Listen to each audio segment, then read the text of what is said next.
it's Liz Yule from Old Staples Crafts again. Thank you very much for joining me. This is today's project, and it's quite a nice sized bag which uses half a sheet of designer series paper, and if I open it up you will see that there is really quite a lot of, if I could actually get the ribbon to come through, there is quite a lot of room in there for all sorts of goodies. So I think it's a really useful size bag, given that it's only half a sheet of designer series paper. So let's get started. Today I am going to be using, I wish I could have a brain. So let's start with the stamp set that I've used, which is the Banners for You, which comes as a bundle with the bunch of banners framelets. Always look out for these little bundle prices, because it means that you can save 10% by buying the two things together. So the original, if I had a brain I really would be dangerous. The original paper was the Floral Boutique designer series paper, which is Night of Navy and Whisper White the whole way through. That's all there is. I'm now going to be using the Affectionately Yours Speciality designer series paper. It has some pages that are copper embossed. The one I'm using isn't, but it's this lovely colour, which again is Night of Navy, but it's on a crumb cake base rather than the white. So, and this is the back, which is crumb cake and mint macaron. I'm going to be using mint macaron and Watermelon Wonder inks. For the stamping, I'm using a slightly different stamp. So I've got just a scrap of the white. I'll actually start by doing the stamping so that is out of the way and I don't end up getting myself covered in ink later on. So as I say, mint macaron and Watermelon Wonder. For those of you that have watched my videos before, you know that I only have a very small ink spot of the Watermelon Wonder. So I'm using that. This is a firm fabric pad, so it needs a bit of twisting in places just to make sure that it's inked up properly. And I should probably be using the piercing mat, but I think I'm fairly confident that this will ink all right. Yep. So that's that done. Let's get that out of harm's way. White jumper and ink, not a good combination. Mint macaron, and I'm doing Good Luck this time.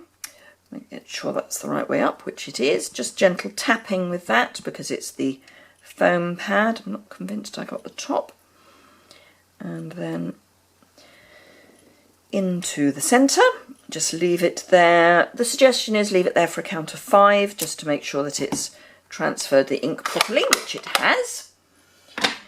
So don't need that anymore either. I'm just going to grab, this is the matching framelit. I will run this through the Big Shot off camera because it saves dragging the Big Shot in, thumping the tripod and generally making a mess and a noise. But let's just run that through.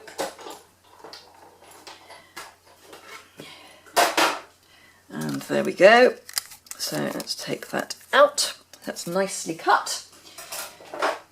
Make sure that my Big Shot doesn't get in the way.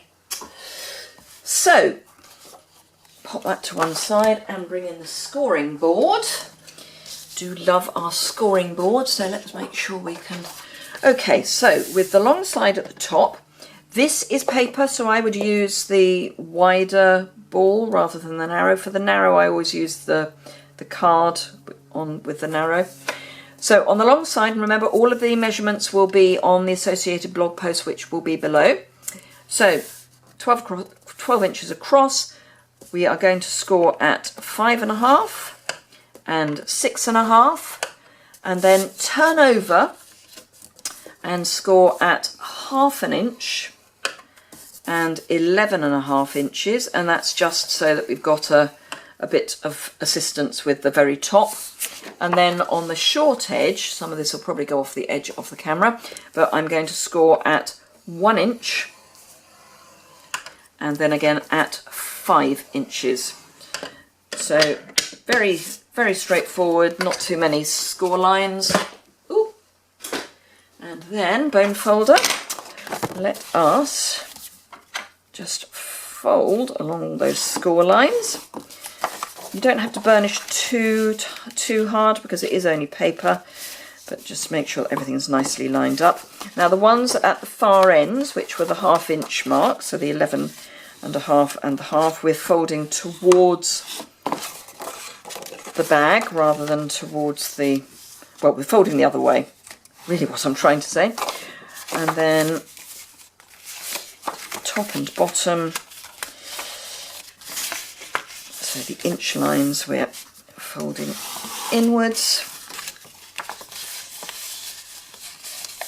I'm hoping I'm going to have enough battery for this, so who knows, let's hope. So we're just cutting away the wedges, so we're cutting to the right of the score line there and then wedging in, and the left of the score line there and wedging in, and the same on the other side, so to the right and then wedge, to the left and then wedge.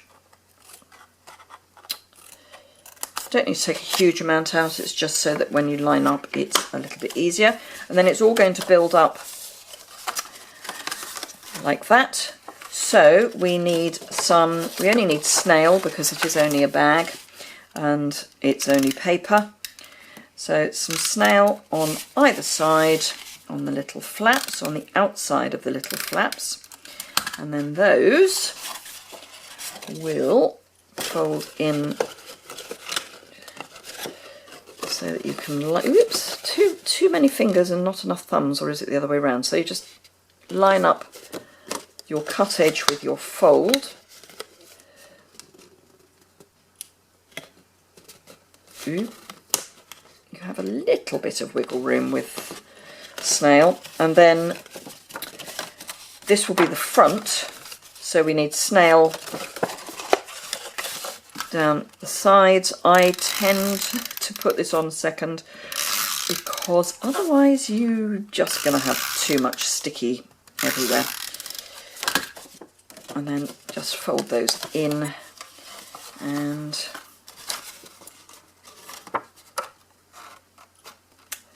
line them up top and bottom, well, top really, top and edge, and then hand in just to make sure that's properly stuck.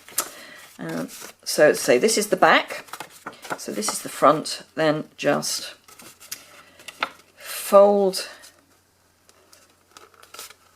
the sides in. You are folding in quite a lot of paper, so it's going to fight you a little bit, but it will go.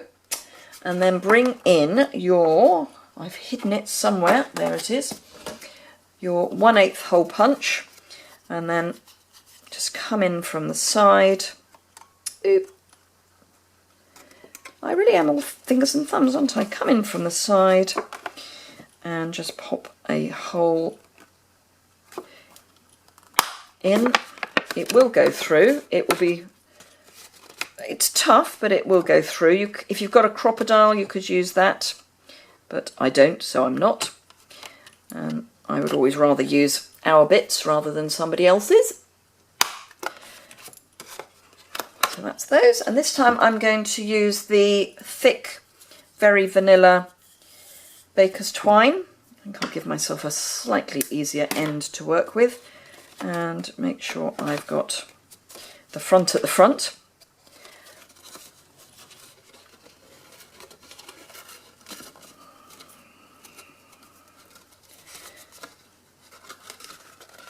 And just feed this through. See, doing this on camera is always an interesting prospect. What you can do, and I might actually resort to it, is just run, oh, got that, is run some ordinary sticky tape. Let's show you what I mean. So if you just roll this into a piece of ordinary sticky tape, you can make a little point, which can make life easier.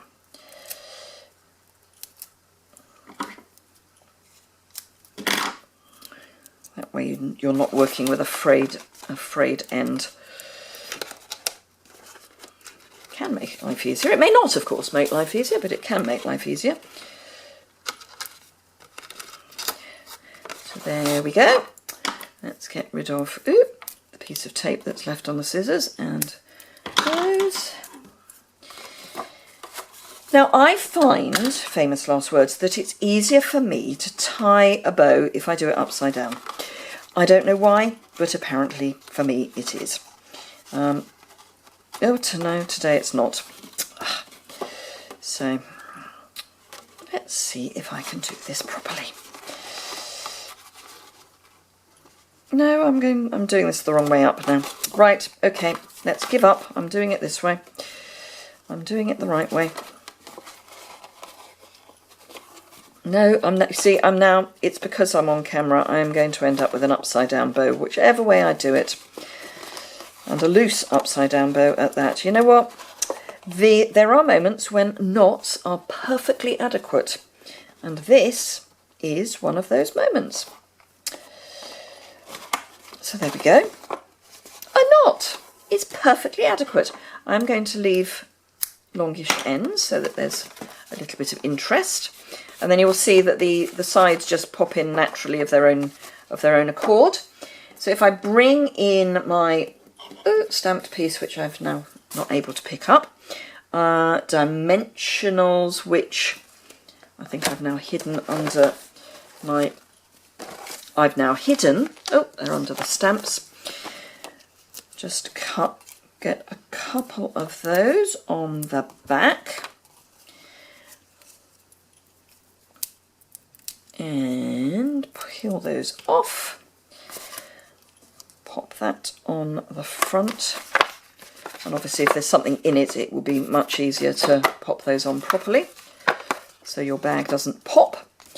And then I'm just going to take my piercing tool, and these are the metallic shapes, and I'm just going to pop a little circle at each end.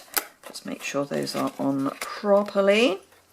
Might have been easier to do that before I put it onto the bag. And there we are. So that's the original without its bow done up, but that's the original and that's the new one. So I hope you've enjoyed that. I think it's just a fun little project and a good way of using up some designer series paper before it goes out of the catalogue, because the one thing I think we can guarantee is anything with any ink colours, which this has ink colours in, that run out in the 2015-2017 ink colours run out at the end of May, this paper won't be around in the new catalogue. I think that's a given. So good way to start thinking about using these things up. Make some bags.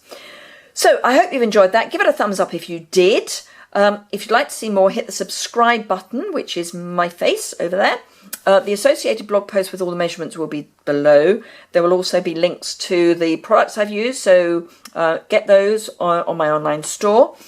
Do remember to use the host code, which this month for April is November Delta Sierra 4 Mike 7 Golf 2. That is on the blog post as well, so below. If you're watching this after April, then if you go onto my blog, you will find the current host code. If you use that for orders over £25 or more, you will become a VIP member, and then you get extra goodies. If your order's over £150, please don't use that code. I will add you on as a VIP member, but you get to be your own hostess, so you want to use those rewards yourself. So, if you live in the UK and or Europe, then if you would like a birthday card from me on your birthday, if you fill in the newsletter form, which is right at the bottom of my blog and all the posts on my blog, if you give me your birth date, I will send you a birthday card. That's only for UK and Europe, I'm afraid, not for the rest of the world. But yeah, and if you'd like the newsletter, obviously sign up for that. And as I say, that's at the bottom of the blog post, which is below. Thank you very much for joining me, and I look forward to seeing you soon. All the best. Bye.